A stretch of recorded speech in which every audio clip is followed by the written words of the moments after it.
Tiga parpol tak penuhi ketentuan dalam laporan awal dana kampanye, namun tetap bisa lanjut ikuti proses pemilu. Seberapa penting sebenarnya LADK ini? Kita ulas bersama dengan anggota Dewan Pembina Perludem, Titi Anggraini. Selamat petang, Mbak Titi. Selamat petang, Mbak Friska. Salam sehat buat kita semua. Sehat selalu, terima kasih sudah hadir. Mbak Titi, jadi kalau ada parpol tidak penuhi ketentuan laporan dana kampanye, bisa lanjut ikut proses pemilu. Sebenarnya bagaimana memaknai ini? Jadi ya nggak usah jujur dong nyampein LADK, dan bagaimana pemilih bisa menentukan pilihannya, mana parpol yang mengikuti aturan, mana yang tidak. Ya, jadi Mbak Friska, laporan dana kampanye itu terbagi tiga ya, sesuai dengan Undang-Undang Pemilu dan Peraturan KPU nomor 18 tahun 2023. Pertama adalah laporan awal dana kampanye. Laporan awal dana kampanye ini disampaikan oleh peserta pemilu sebelum dimulainya pelaksanaan kampanye.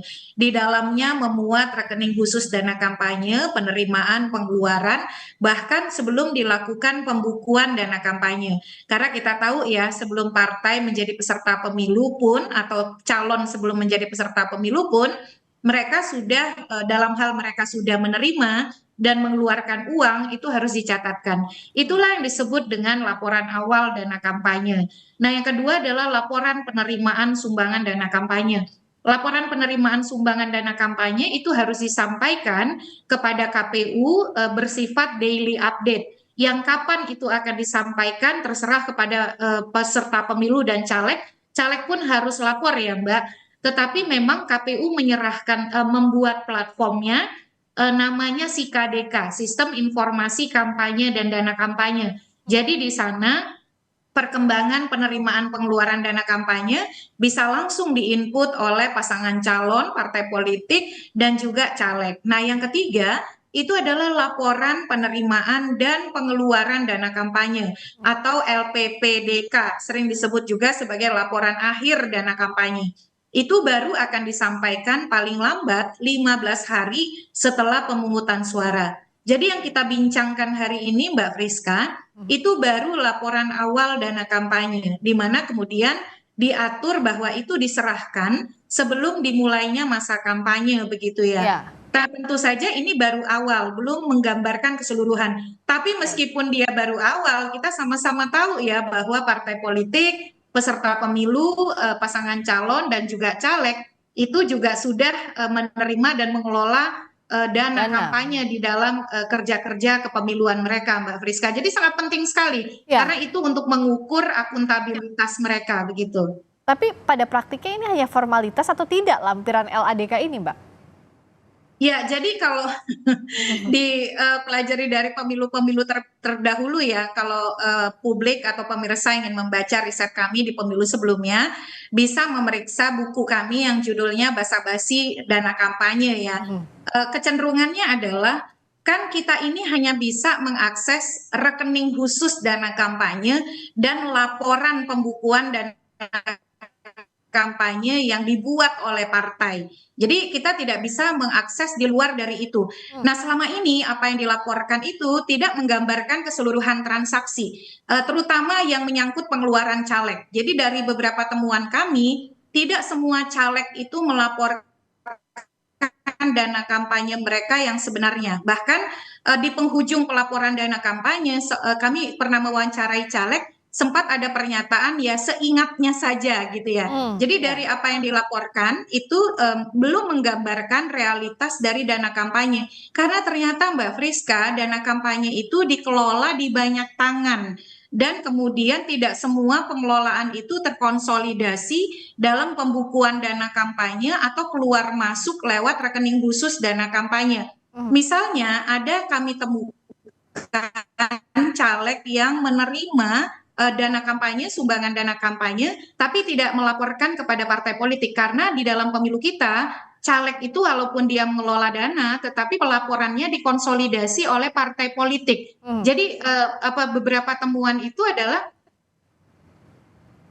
caleg itu bercampur, Mbak Friska, antara rekening pribadi dengan rekening yang dia Kampanye dengan ya? dan antara dana pribadi Betul, dengan dana yang digunakan untuk kampanye. Sehingga ketika tiba harus melaporkan, jadi seingat-ingatnya saja begitu. Hmm, Tapi juga ada caleg yang tidak patuh melaporkan. Jadi kalau kita bandingkan nih Mbak, ambil studi kasus misalnya, kesesuaian antara laporan dana kampanye dengan banyaknya alat peraga yang terpasang di suatu dapil, itu ternyata pasti akan ada disparitas bahwa alat peraga dan aktivitas kampanyenya melampaui dari jumlah dana yang dilaporkan. ya. Karena memang ada kompleksitas di dalam pengawasan dan juga melakukan audit terhadap dana kampanye. Karena akuntan publik kita itu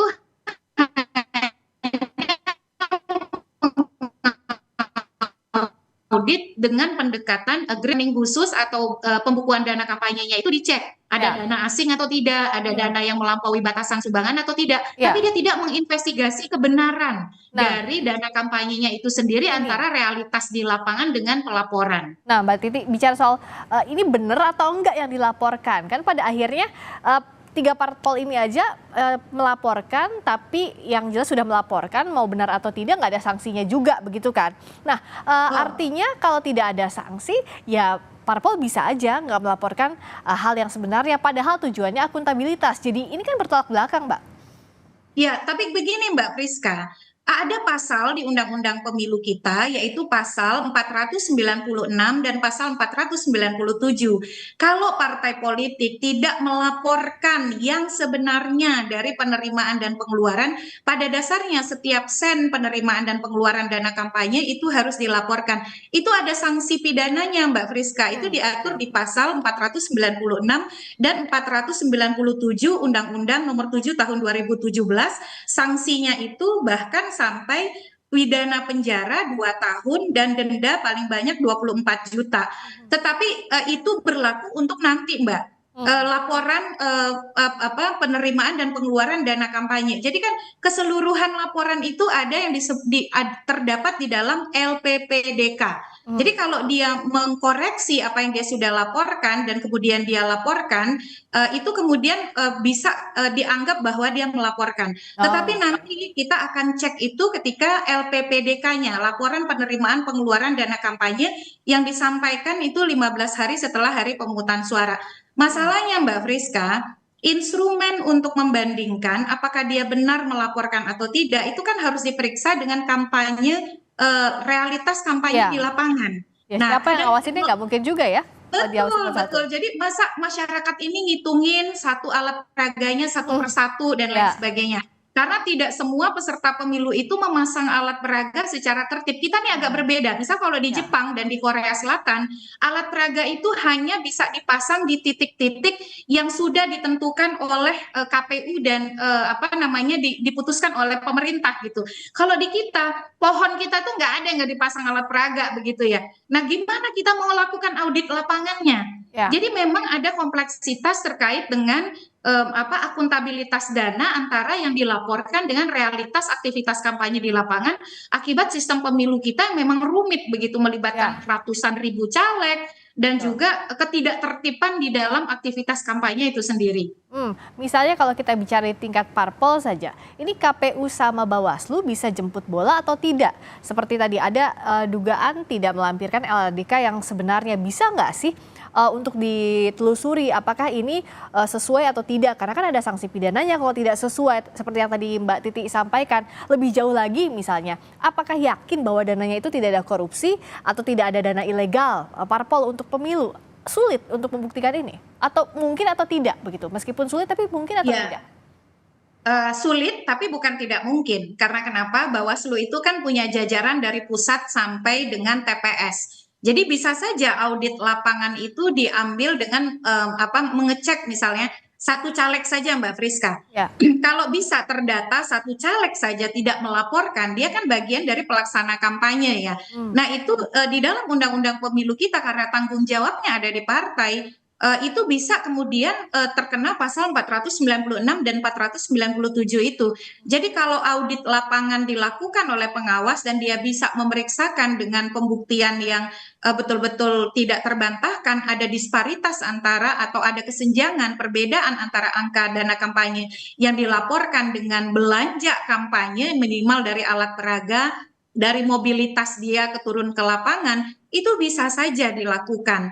Tapi kalau untuk penelusuran transaksi ya, memang Kak Bawaslu harus bekerja sama dengan PPATK, dengan institusi-institusi yang punya otoritas untuk penelusuran transaksi.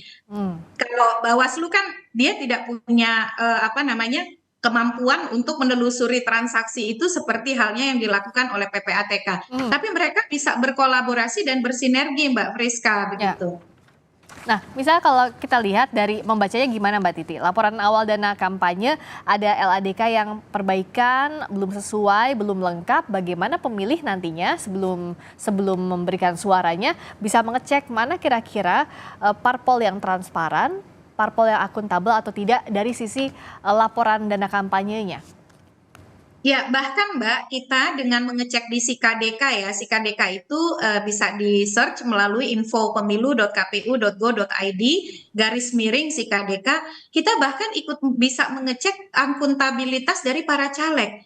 Misalnya begini, di situ itu terpampang informasi penerimaan pengeluaran. Saya tuh ngecek caleg di dapil saya. Masa begitu ya, belanjanya itu cuma 5 juta, padahal saya tahu benderanya di mana-mana.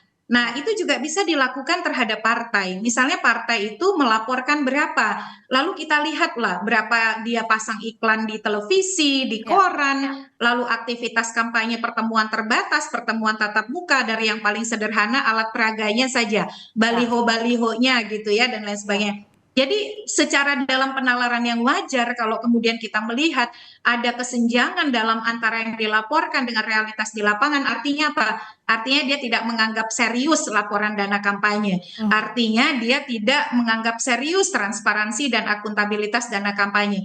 Dana kampanye adalah parameter yang paling terukur soal komitmen transparansi, akuntabilitas, dan anti korupsi.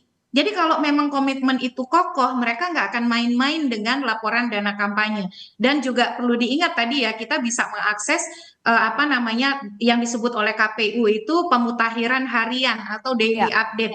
Jangan cuman kita ini datang ke TPS karena kita sudah tahu siapa yang dipilih, tetapi juga harus pastikan orang yang kita pilih itu akuntabel dari sisi pendanaan. Dan itu sebenarnya bisa mulai kita kontrol dari Ya. sistem SIKADK yang dibuat oleh KPU. Jadi biar ada manfaatnya begitu ya mereka mempublikasikan dana itu. Oke. Karena kalau kita tidak kontrol, Mbak, mereka Ya. akan terus aja Betul. karena merasa Ya. nggak ada pengaruhnya juga ya transparansi Ya, yang betul. sudah mereka lakukan dan akhirnya asal-asalan gitu. Oke, ada di tangan pemilih untuk memilih nanti calon wakil rakyat, partai politik, calon presiden yang akan menjaminkan soal transparansi, akuntabilitas, dan anti korupsi. Itu yang kita kawal bersama-sama ya Mbak Titi. Terima kasih banyak waktunya anggota Dewan Pembina Perludem, Titi Anggraini, telah bergabung di Sapa Indonesia Malam.